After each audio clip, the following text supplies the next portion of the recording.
पढ़े नहीं ना कोई उसका अर्थ जानता। उसमें स्पष्ट लिखा है कि किसी तत्वदर्शी संत से पूछिए। तो दोस्तों आप यहाँ पर देख सकते हैं कि हम सतलोक आश्रम बैतूल के अंदर हैं और यहाँ पर कुछ भक्तों की लाइन लगी है, खड़े हुए हैं ये। चलिए इनसे बात करते हैं। नमस्कार सर। सत साहब। क्या नाम है आपका? गणेश दास। सर आप यहाँ पर क्यों आए हैं? परमात्मा का भंडारा लेने आए हैं भगत जी। तो सर आप यहाँ पर भंडारा लेने आए हैं और ये जो श्रद्धालु दिख रहे हैं ये क्यों आए हैं? ये भी परमात्मा का भंडारा लेना है, परमात्मा का ज्ञान सुनने के लिए आए हैं। ये भंडारा कितने दिनों का है? ये 4 दिनों का है। तो सर आप हमें बताइए ये भंडारा क्यों हो रहा है? जी, ये संत रामपाल जी महाराज जी का बोध दिवस और कबीर परमेश्वर का जो निर्वाण दिवस जो आता है, इसकी उपलक्ष्य में ये भंडारा हो रहा है। तो सर ये बोध दिवस और निर्वाण दिवस ये क्या होता है, आप बताएंगे थोड़ा शॉर्ट में? जी, संत रामपाल जी महाराज जी ने आज के दिन स्वामी, इनके जो गुरु थे स्वामी रामदेवानंद जी, उनके पास से उन्होंने नाम दीक्षा ली थी।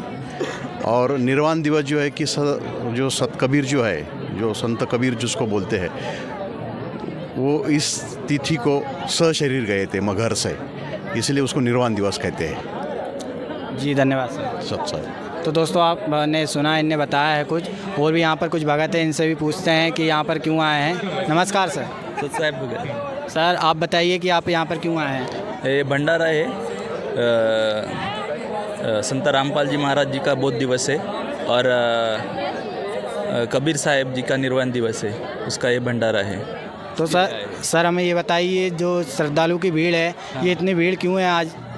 क्योंकि ये जो ज्ञान दिया है कबीर परमेश्वर ने, ये शुरुआत का और आखिरी ज्ञान है, और इसके आगे ना कोई ज्ञान है और ना इसके पीछे भी कोई ज्ञान रहेगा। ये अंतिम ज्ञान है, और ये समझने के बाद ये सब लोग आए। इनको किसी ने बुलाया नहीं है, ये खुद यहाँ पे आए हैं।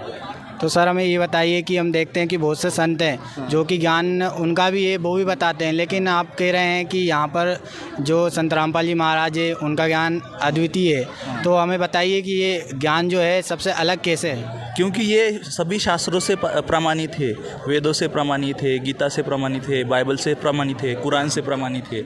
और ये सभी जितने भी लोग यहाँ पे आए हैं, सभी लोगों ने ये पढ़ा है, खुद हर एक चीज़ की जांच की है, सत्य है या नहीं है। जैसे कि हम रीज़न और ये कहते हैं ना, कोई भी विज्ञान की ये जो विज्ञान आगे अभी जो चल रहा है काल, ये विज्ञान की तरफ से चल रहा है। मतलब वो देखते हैं इसका प्रमाण है या नहीं, इसका प्रमाण मिला तो ही आज के लोग मानते हैं कि नहीं ये सत्य है। अब सभी चीज़ें आमने सामने है, इसलिए अभी इसको विरोध करने का कोई चारा ही नहीं रह गया है। तो इसलिए ये सारी भीड़ यहाँ पे दिखाई दे रही है। तो सर आपने जैसे कि प्रमाण की बात की है, किसके बारे में बोलना चाह रहे हैं कि किस में दिखा है कि कबीर परमात्मा है? कौन सा प्रमाण है, आप बताएंगे कुछ?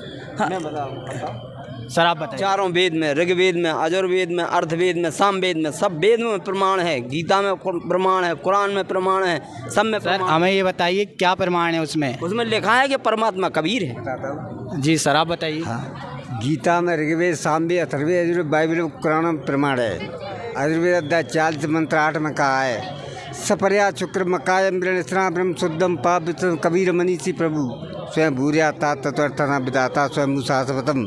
वह परमात्मा सर्वव्यापी है, वह तेजसी है, वह देह रहते है, सदा और छिद्रमंड शुद्ध निष्पाप है।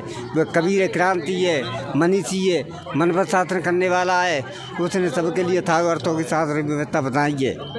तो सर आपने बताया कि जो श्लोक है इनमें ऐसा लिखा है, तो ये जो गीता है, कुरान है, ये तो पहले भी किसी धर्मगुरु थे उनने भी पढ़ा है।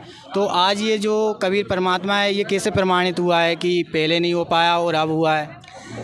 जो सतगुरु रूप में आते हैं परमात्मा, चारों युग में आते हैं। क्या प्रमाण है कि चारों युग में आते हैं? शास्त्रों प्रमाण दिया है, चारों युग में आते हैं। जैसे सतयुग में सतसुख नाम थे, और द्वापर में त्रेता मुनन नाम थे, और द्वापर में करनाम नाम थे, कलयुग में कबीर नाम थे आते हैं। आते प्रमाण है, सातों प्रमाण है जी, वेदों प्रमाण है। जी धन्यवाद। तो सर हमें ये बताइए कि जो गीता है वो सर्वश्रेष्ठ मानी जाती है कि यहाँ पर वेद को बाद में लिया जाता है, पहले गीता को बोला जाता है कि ये सार है। तो गीता के मतलब के अनुसार जो संत है या परमात्मा है वो कौन है, कैसे पता लगाएंगे? देखिए, गीता अध्याय 15 के श्लोक 1 से लेकर 4 तक कभी किसी ने पढ़े नहीं ना कोई उसका अर्थ जानता है। उसमें स्पष्ट लिखा है कि किसी तत्वदर्शी संत से पूछिए, उसके बारे में कोई नहीं जानता है ना कोई बोलता है। आगे चलिए 18 अध्याय के 62। सर हमें ये बताइए पहले कि जो संत है तत्वदर्शी संत, ऐसे तो बहुत से संत हैं जो कि अपने आप को तत्वदर्शी संत कहते हैं, तो आप कैसे कह सकते हैं कि संत रामपाल जी महाराज जी तत्वदर्शी संत हैं? रामपाल जी महाराज ने ही सब गीता खोल के बताई है, उसमें तत्वदर्शी संत की उपमा दी गई है। जो गीता जी अध्याय 15 1 से 4 तक में क्लियर कर दिया है तत्व संत की।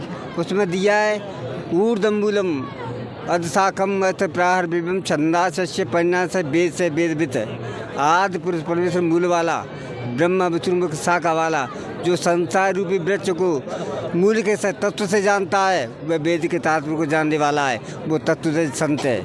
कि जड़ पे क्या है, तना पे क्या है, डार पे क्या है और ये संसार रूप पात्र क्या है, इसको बता देगा वो तत्व से संत है। अध्याय 34 में बताया तत्व के बारे में, जो तत्व संत के शरण में जा कर के दंड प्रणाम करने से, कपड़ छोड़कर श्रद्धापूर्वक प्रसर करने से वे परमात्मा तत्व को जानने वाले ज्ञानी महात्मा से तत्व ज्ञान का उपदेश करेंगे। हाँ, अध्याय 4 के 34 में। अध्याय 8 के 9 में कबीर नाम दिया है। कविम प्राण मनसातार मनोनियांत मंदिरम सर्वत्र धाता रम चित्त रूप मांस प्रतम प्रता प्राण काले मनता चलन भक्ता युक्त योग बलन गुरुवो रमदु प्राण मावे समगु सतम परम पुरुष दिव्यम, उसमें कबीर का नाम दिया है।